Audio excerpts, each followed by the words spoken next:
O deputado federal Nicolas Ferreira, do PL de Minas Gerais, é alvo de 3 notícias crime no Supremo Tribunal Federal por transfobia após o discurso na tribuna da Câmara dos Deputados.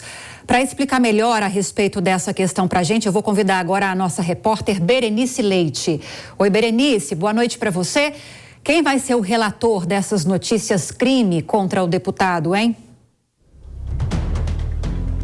Oi, Lívia. Boa noite para você, para todos que nos acompanham. Excelente sexta-feira. Olha, por critério de sorteio, o ministro André Mendonça é que vai conduzir a relatoria dessas 3 ações movidas pela bancada do PSOL, também pela Aliança Nacional LGBTI e a Associação Brasileira de Famílias Homoafetivas.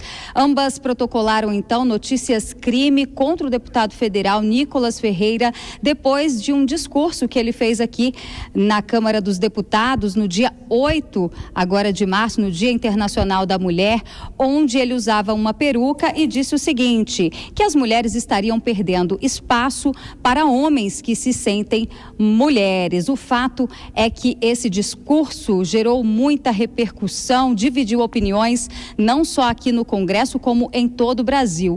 Inclusive, o ministro do STF, Gilmar Mendes, comentou esse caso hoje durante a inauguração da sede do TRE no Rio de Janeiro. Vamos ver o que ele disse.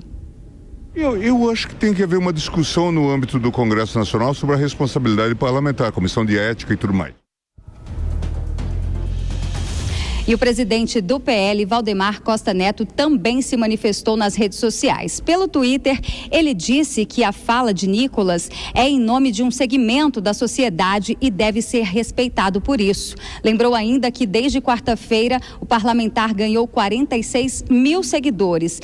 Declarou então apoio ao deputado federal Nicolas Ferreira e disse que a liberdade de expressão e suas prerrogativas parlamentares serão defendidas sempre que estiver exercendo seu mandato. Mas olha, aqui na Câmara, algumas deputadas consideraram essa fala preconceituosa, transfóbica, falaram inclusive que o mandato dele deveria ser cassado, porque isso ultrapassa a liberdade de expressão e a imunidade parlamentar. Apesar dessa repercussão negativa, parlamentares com quem eu conversei durante esta semana acreditam que não é caso.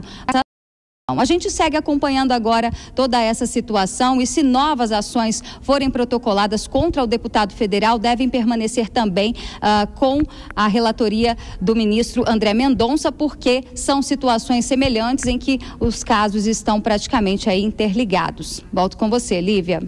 Muito obrigada pelas atualizações desse caso que a gente acompanhou muito de perto aqui no Jornal Jovem Pan na última quarta-feira. Berenice, bom trabalho para você e até já.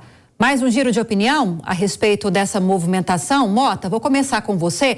Antes de entrarmos nessas questões processuais, jurídicas, dessa possibilidade de investigação na Comissão de Ética da Câmara, porque foi feito esse pedido por um grupo de deputadas, coordenado pela deputada Tabata Amaral, e temos ainda essas 3 notícias crime que foram apresentadas no STF. Você considera que esse discurso que foi feito por Nicolas Ferreira na última quarta-feira foi criminoso, transfóbico? Tenho a formação jurídica para fazer esse julgamento, Lívia, ainda mais no Brasil que a gente está vivendo hoje, né? Do ponto de vista do cidadão, do ponto de vista de uma pessoa que tenta observar a realidade usando o bom senso, eu não vi nada disso na fala do Nicolas, né? Eu não acho que essa é uma questão que tem a ver com fobia, nem com minorias e nem mesmo com sexualidade. Isso aí tem a ver com uma história chamada do politicamente correto, né? O politicamente correto é uma obrigação que você tem de se expressar usando uma cartilha que foi determinada pelos radicais de esquerda. Qualquer coisa que você fale que não se encaixe nessa cartilha resulta em ataques contra você. Isso não é privilégio do Nicolas. O que o Nicolas falou já foi dito por inúmeras pessoas, personalidades, inclusive de relevância no mundo inteiro. Todas elas passaram pelo mesmo processo, porque hoje isso é uma questão que transcende muito essas discussões. A gente está entrando aqui num território da liberdade de expressão, do direito que cada um tem de expressar a sua opinião. e se você não segue essa cartilha do politicamente correto, o mundo cai sobre você, que é o que está acontecendo com o Nicolas. Kobayashi, quero ouvir sua opinião também, você que é dessa área do direito. E lembrando que em 2019 o STF, em um julgamento, equiparou a transfobia ao crime de racismo. Quero saber de você, sua opinião a respeito dessas falas de Nicolas Ferreira, se você as considera um discurso transfóbico e qual deve ser a decisão, pelo histórico de decisões do relator André Mendonça, qual deve ser a decisão do STF em relação a esse caso?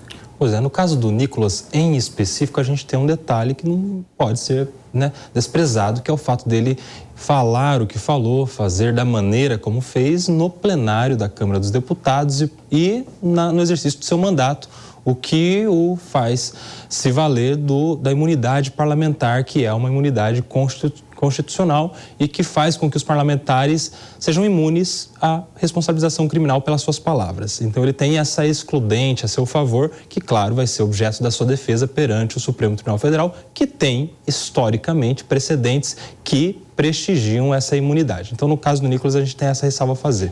Agora do ponto de vista dos pedidos que foram feitos na Câmara dos Deputados para o Conselho de Ética, aí a história é outra, porque não se aplica a imunidade parlamentar para este tipo de julgamento de natureza política, diferentemente lá no Supremo Tribunal Federal, em que o julgamento é de natureza jurídica. Na Câmara dos Deputados, no Conselho de Ética, ele corre o risco tanto de ser advertido quanto de ser suspenso ou até mesmo de ser cassado. Se isso vai acontecer ou não, se isso deve acontecer ou não, aí cabe somente aos parlamentares, justamente por essa natureza política. Se eles entenderem que o Nicolas não tem ambiente para ali continuar, eles podem cassar. Por isso mesmo é que o Nicolas foi muito mal, foi infeliz na maneira jocosa, com seu gracejo de usar peruca, se denominar deputada Nicole, não precisava fazer o que fez, abriu uma brecha, deu material para a mão dos seus oponentes trabalharem politicamente em cima disso.